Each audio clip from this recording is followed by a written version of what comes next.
Jack মে আপনারা জানেন, এই চৈনিক ব্যবসায়ী যার কোম্পানির নাম আলিবাবা। জ্যাক মেকে তো চীন থেকে বহিষ্কার করে দেওয়া হলো, তার সমস্ত ব্যবসা টেরিটরি নিয়ে জিনপিংয়ের তো। জ্যাক মে একটা আজকে সকালে একটা তার ভিডিও শুনছিলাম, ইংলিশে বলছিলেন, শুনে খুব গর্ব অনুভূত হলো। তিনি বললেন যে আমেরিকা যে ভয়ঙ্কর প্রভাব, এই প্রভাব আস্তে আস্তে কমে যাবে।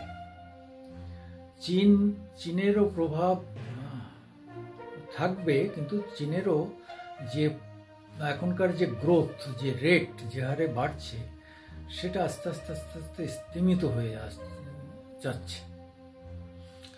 কিন্তু আগামী দিনটা হচ্ছে ভারতের। কেন?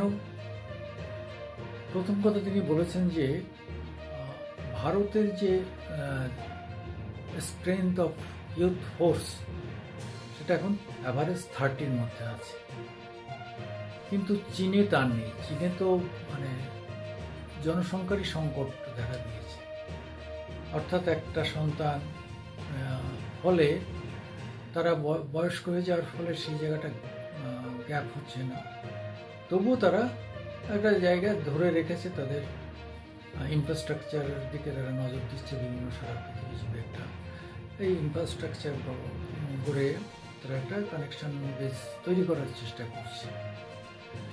কিন্তু আগামী দিন হচ্ছে ভারতের, কারণ ভারতে অনেক রকম সুযোগ আছে, আর ভারতে বৈচিত্র্য আছে, বিভিন্ন ধরনের ধ্যান ধারণা আছে, এবং বিজ্ঞানের যে ধরনের চর্চা ভারতে হচ্ছে, এই চর্চাটা কিন্তু অন্যান্য জায়গায় অনেক রকম অনেকটা থেমে গেছে।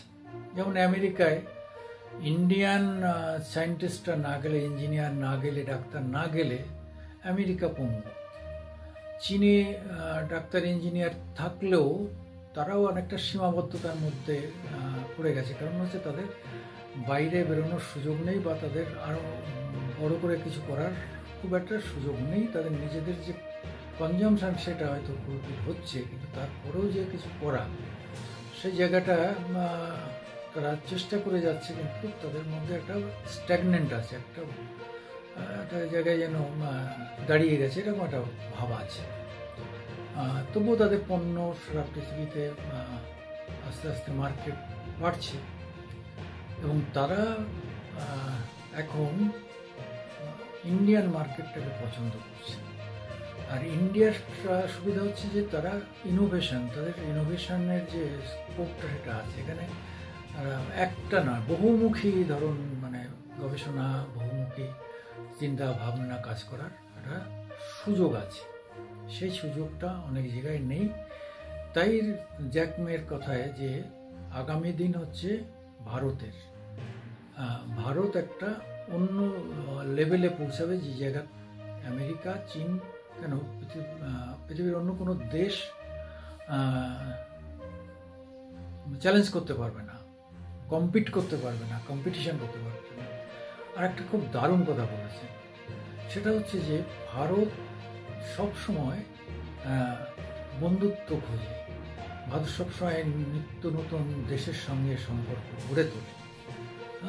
আমেরিকা তারা নির্দিষ্ট, চীন তারা নির্দিষ্ট হয়ে গেছে যে তাদের বন্ধু বান্ধব, কিন্তু ভারত সবসময় নতুন বন্ধু খোঁজে।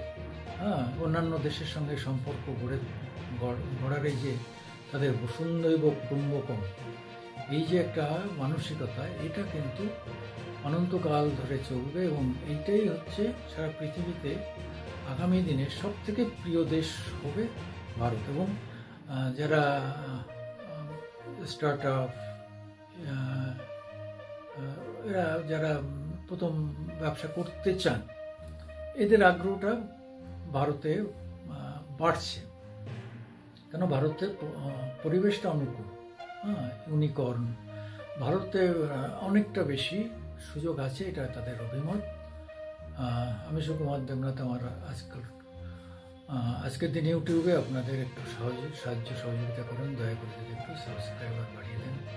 শুনুন।